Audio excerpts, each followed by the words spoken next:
O efeito sombra, parte 1.6, página 94.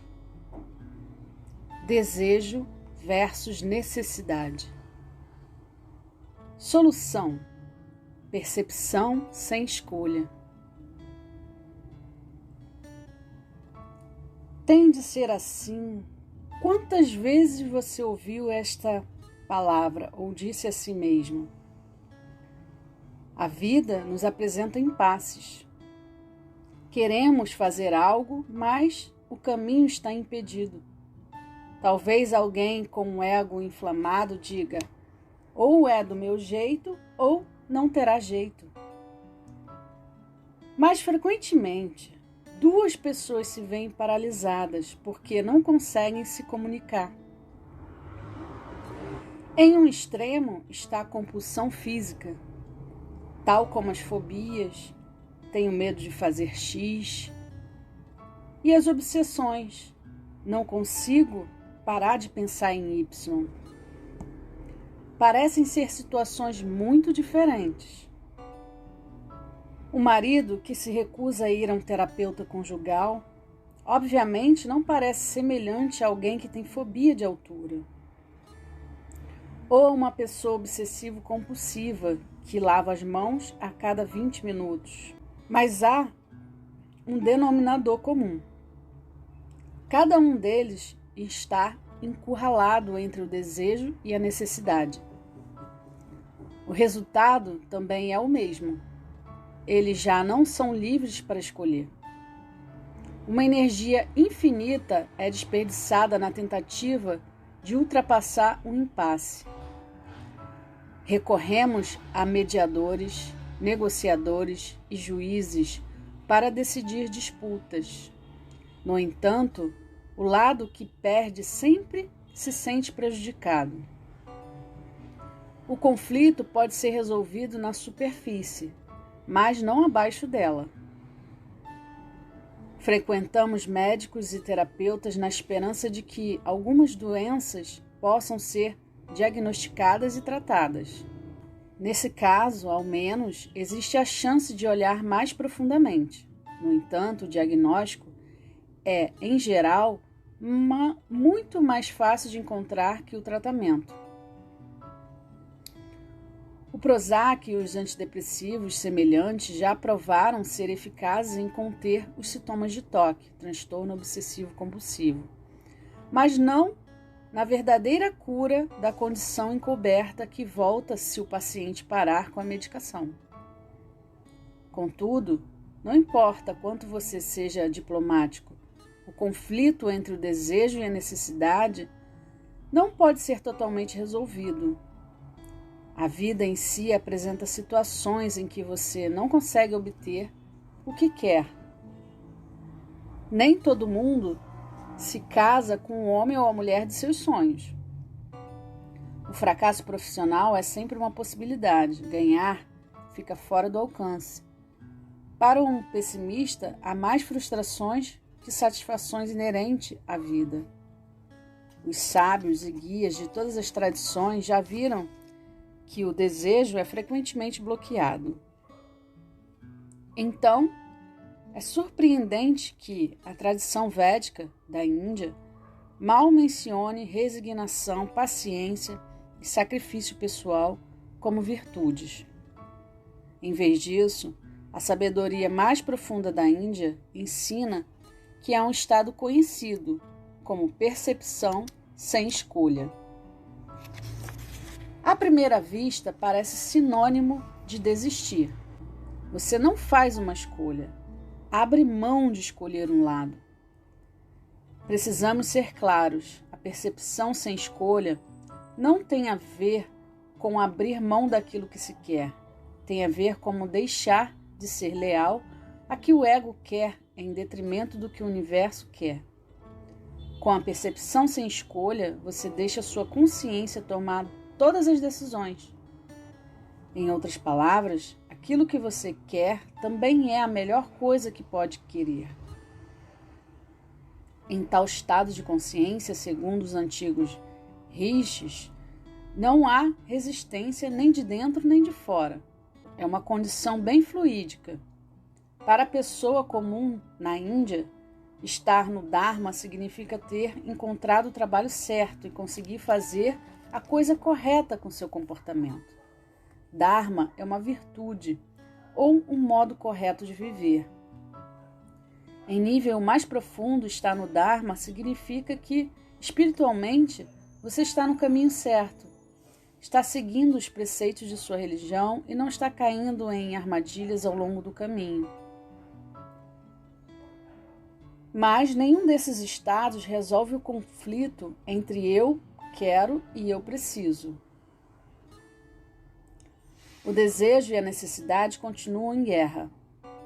Pode-se dizer que as pessoas retas se veem muito mais presas aos deveres e às obrigações que as pessoas comuns, já que todo tipo de religião faz muita exigência na tentativa de restringir todo tipo de desejo.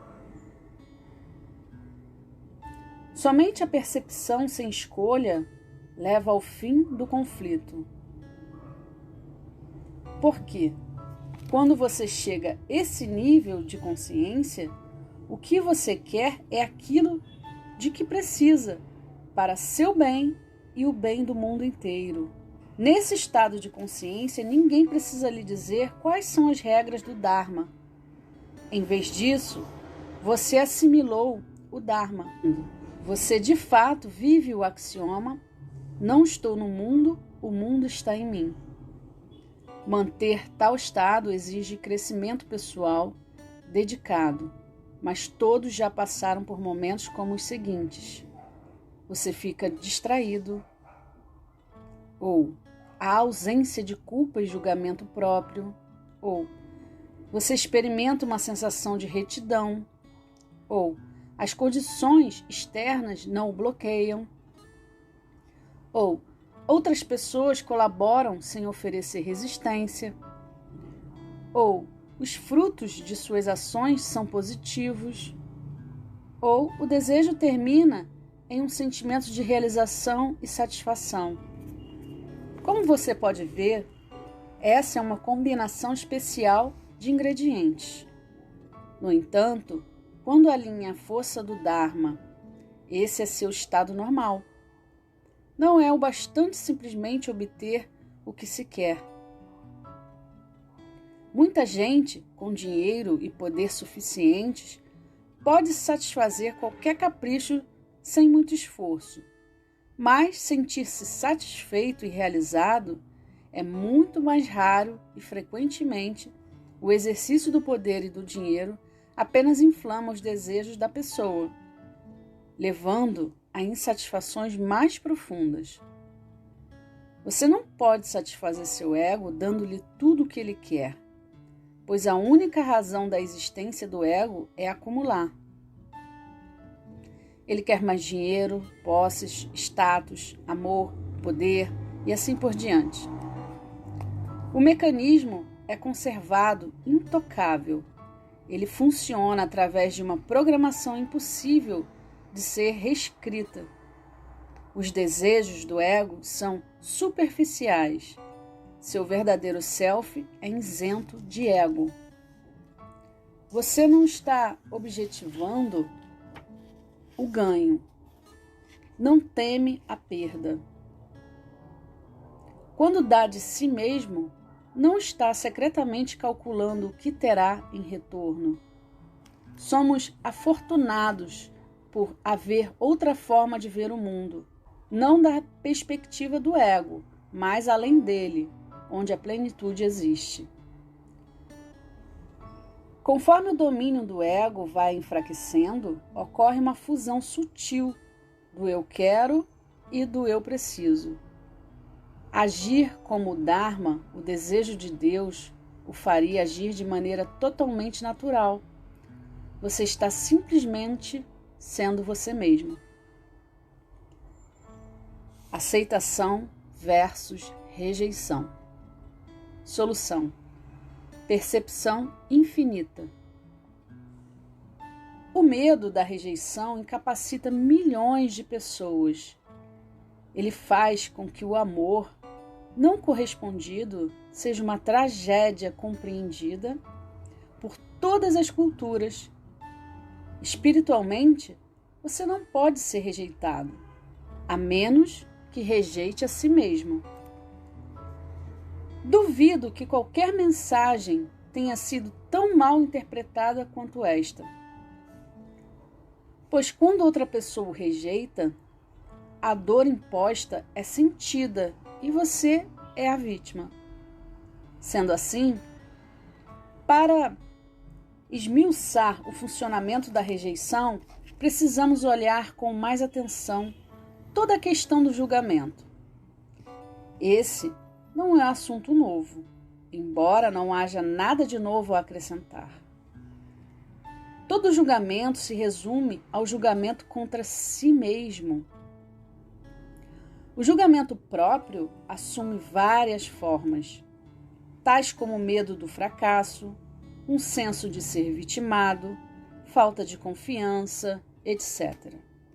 Na maior parte do tempo, há apenas uma vaga sensação de não sou bom bastante ou não importa o que eu conseguir, na verdade sou um fracasso. Muitas pessoas deparam com uma falsa solução. Elas desenvolvem uma imagem ideal. Depois, tentam fazer jus a essa imagem e convencer o mundo de que aquilo é o que são. Ressalta-se a lenda da cantada perfeita, que sempre dá certo com mulheres solteiras num bar. Fantasia desesperada pela qual só se estabelece uma conexão através da imagem.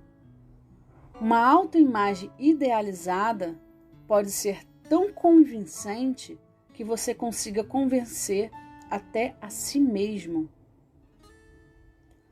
Quantos banqueiros, em consequência da ganância temerária que quase arruinou a economia em 2008, continuaram a enxergar a si mesmos não apenas como inocentes, mas superiores ao desastre que engatilharam? Um selfie idealizado soa como um modelo de aceitação. Ouça o que ele diz. Você está fazendo a coisa certa, está no controle, ninguém pode feri-lo, apenas continue da maneira como está agora. Assim, protegido, você não pode fazer nada errado, e se fizer, suas más ações serão rapidamente encobertas e esquecidas. A beleza de ter uma imagem ideal de si mesmo é sentir-se bem com quem você é. A imagem substitui a realidade dolorosa. Como seria de esperar? A essa altura, a sombra tem algo a dizer sobre o assunto. Em intervalos regulares, algum ícone da retidão, em geral um pastor, um padre ou uma personalidade pública respeitável, se envolve em algum escândalo. Não raro, esses indivíduos cometem exatamente os mesmos pecados dos quais acusam os outros, sendo a imoralidade o maior típico. Cinicamente, imaginamos que sejam grandes hipócritas que vivem sob uma falsa ética pública para que possam seguir seus vícios em particular. Na realidade, os ícones decaídos são exemplos extremos de uma autoimagem idealizada. Seus poderes de negação são sobre-humanos. A sombra não pode tocá-los. Então, quando a sombra vem à tona, também surge um senso enorme de culpa e vergonha. Uma vez que caem, esses santos profissionais perdem-se em extremas reparações públicas. Mesmo no remorso, nada parece real. No entanto, se houvessem recuado ante o espetáculo, o drama todo poderia ter sido evitado. Uma imagem pessoal idealizada não é uma solução viável. Apenas a autoaceitação é. E quando isso acontece, não há nada para os outros rejeitarem. Não significa que você será amado universalmente. Outra pessoa ainda pode se afastar, mas, caso aconteça, você não se sentirá rejeitado. Isso não resultará em ferimento emocional. Como saber quando se está caindo por um falso senso de self, que é a imagem idealizada? Você terá atitudes como as seguintes: não sou como aquelas pessoas, sou melhor. Nunca me desviei do caminho certo. Deus se orgulha de mim. Criminosos e malfeitores nem sequer são humanos. Todos veem quanto sou bom, mesmo assim preciso lembrá-los. Se eu não tenho pensamentos ruins, por que os outros têm? Já sei quem eu sou e o que preciso fazer. Não tenho conflitos. Sou um exemplo a ser seguido. A virtude não é a própria recompensa. Quero que minhas boas ações sejam reconhecidas. Demolir a imagem ideal de si mesmo é um desafio, porque ela é uma defesa bem mais sutil que uma simples negação. A negação é cegueira. A autoimagem idealizada é pura sedução. A saída é passar por todas as imagens. Não há necessidade de defender quem você realmente é. Seu verdadeiro self é aceitável, não porque você é tão bom, mas porque você é completo. Todas as coisas humanas lhe pertencem. A aliada mais importante que você tem é a consciência. O julgamento é constritivo. Quando você rotula a si mesmo ou a qualquer pessoa como ruim, errado, inferior, indigno, etc., está olhando por uma lente limitada. Amplie sua visão e ficará ciente de que todos, por mais falhos, são completos e plenos no nível mais profundo. Quanto mais consciente você for, mais aceitará a si mesmo. Mas não se trata de uma solução instantânea. Você precisa dedicar-se um tempo para olhar todos os sentimentos que negou, reprimiu e disfarçou. Felizmente, esses sentimentos são temporários. Você pode ir além deles. Não há nada a rejeitar,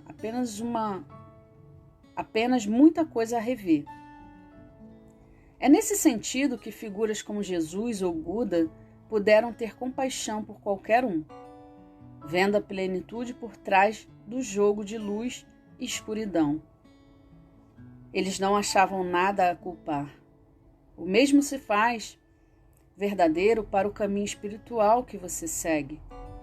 Conforme se enxergar de modo mais completo, terá compaixão por suas falhas, o que o conduzirá à autoaceitação completa. Um versus muitos. Solução: render-se ao ser. Finalmente chegamos à guerra em sua alma. Nesse nível, o conflito é muito sutil, o que parece estranho, porque tendemos a pensar que a batalha cósmica entre Deus e Satã tem de ser titânica. Na verdade, é muito delicada. Ao se aproximar de seu verdadeiro self, você começará a sentir que é parte de tudo. As fronteiras se suavizam e desaparecem. Há uma sensação de alegria na fusão. Por mais bonita que essa experiência seja, uma última resistência permanece. O ego diz: e eu? Eu não quero morrer. Como a bruxa malvada em Um Mágico de Oz, cujas últimas palavras foram: estou derretendo, estou derretendo. O ego foi incrivelmente útil. Ele o guiou por um mundo de infinitas diversidade.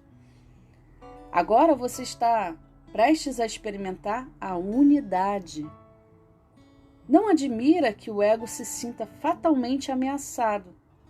Ele vê sua inutilidade e seu domínio chegando ao fim. O ego confunde a rendição com a morte. Ser pleno implica render-se.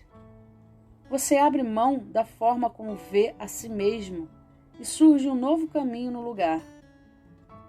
Rendição não é uma palavra bem-vinda ao ego, porque conota fracasso, perda de controle, passividade, fim do poder. Quando você perde uma discussão, não está se rendendo ao vencedor? É claro, qualquer situação expressa em termos de ganhar ou perder faz a rendição parecer fraca, vergonhosa, depressiva e indigna. No entanto, todas estas são sensações no nível do ego. Vista sem ego, a rendição se torna natural e desejável. Uma mãe que dá aos filhos o que eles precisam não está perdendo. Mesmo que se possa dizer que ela está abrindo mão de suas necessidades em favor dos filhos.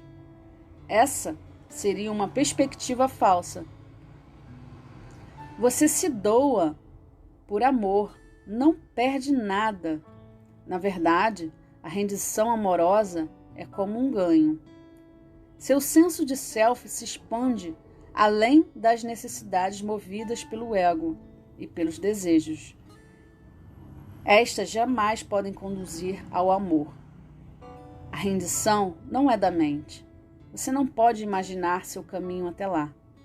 Em vez disso, tem de seguir a jornada rumo à consciência pura, antes que surjam palavras e pensamentos. Este é todo o propósito da meditação, levar a pessoa além da mente pensante, o que significa além do conflito.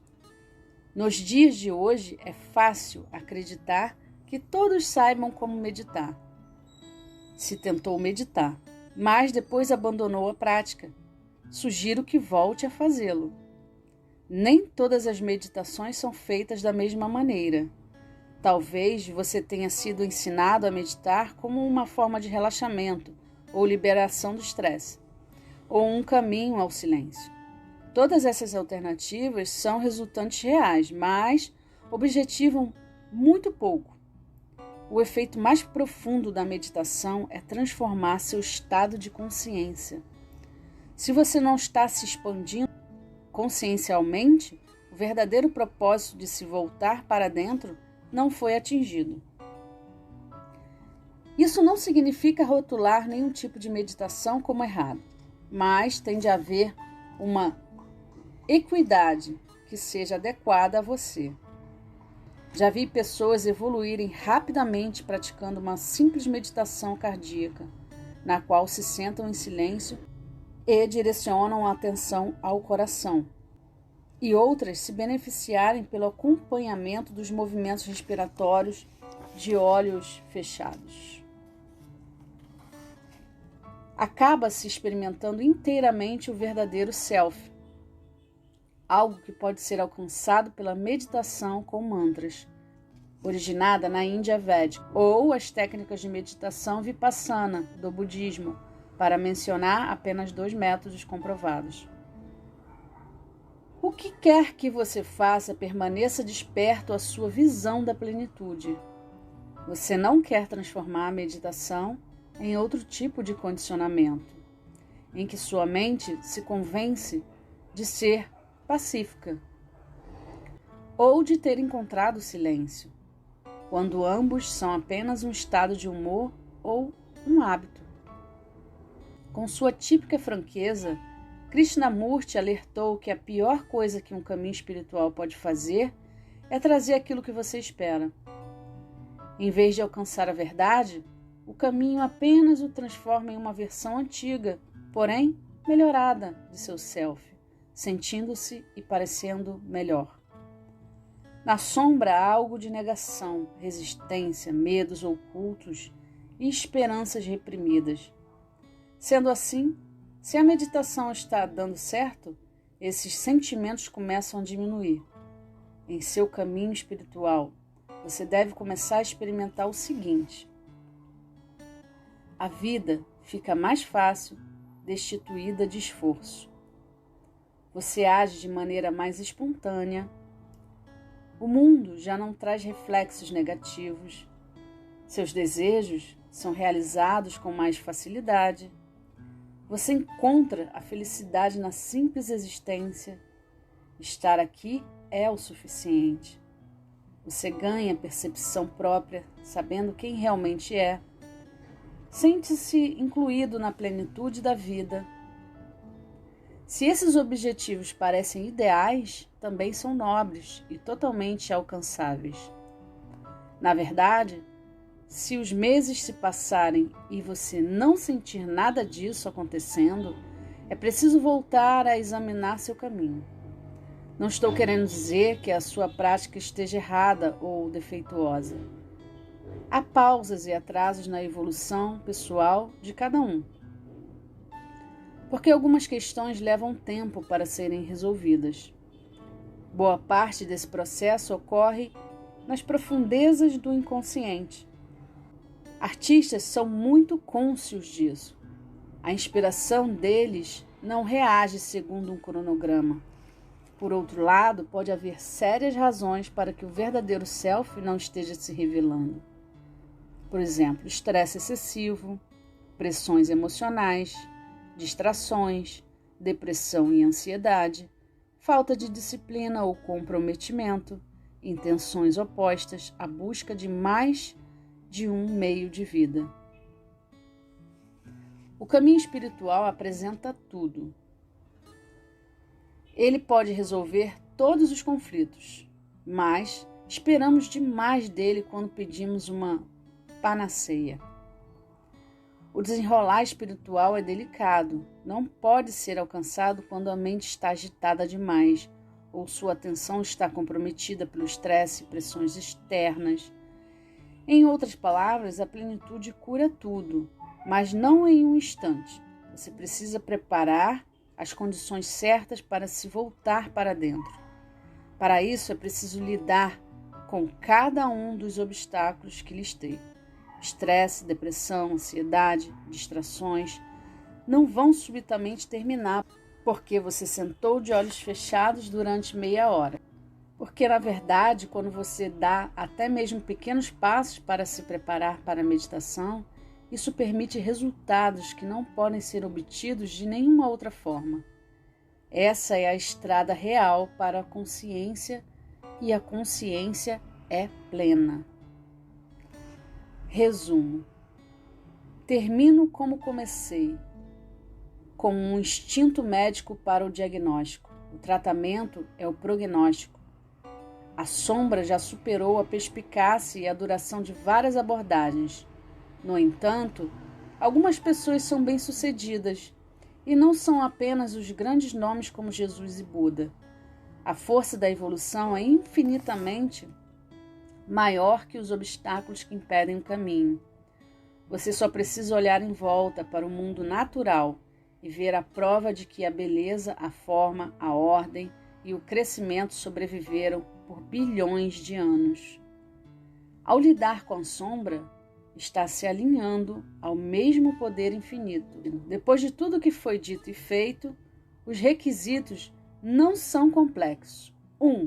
Reconheça sua sombra quando ela trouxer negatividade para a sua vida. 2. Abrace e perdoe sua sombra. Transforme um obstáculo indesejado em seu aliado. 3. Pergunte a si mesmo que condições estão dando origem à sombra.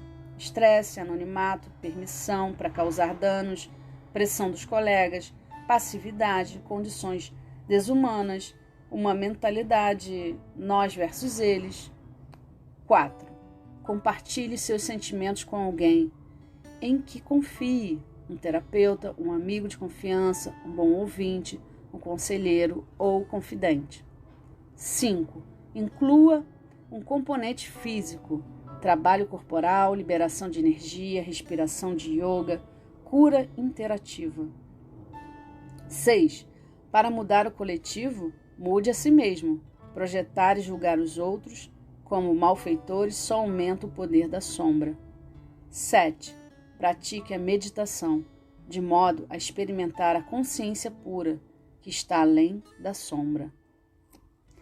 Apresentei uma visão da unidade como uma solução para a sombra. No instante em que a vida é dividida entre o bem e o mal, o self acompanha. O self dividido não pode se fazer pleno. Tem de haver outro nível de vida que já seja pleno, lançando o olhar ao mundo invisível. Os antigos sábios da Índia perceberam que isso era indescritível. As escrituras védicas de milênios atrás foram o primeiro passo para declarar: aqueles que sabem não falam, os que falam não sabem. Mas é claro que as pessoas não ficaram empolgadas com esse ensinamento. Elas queriam ajuda com seus problemas diários.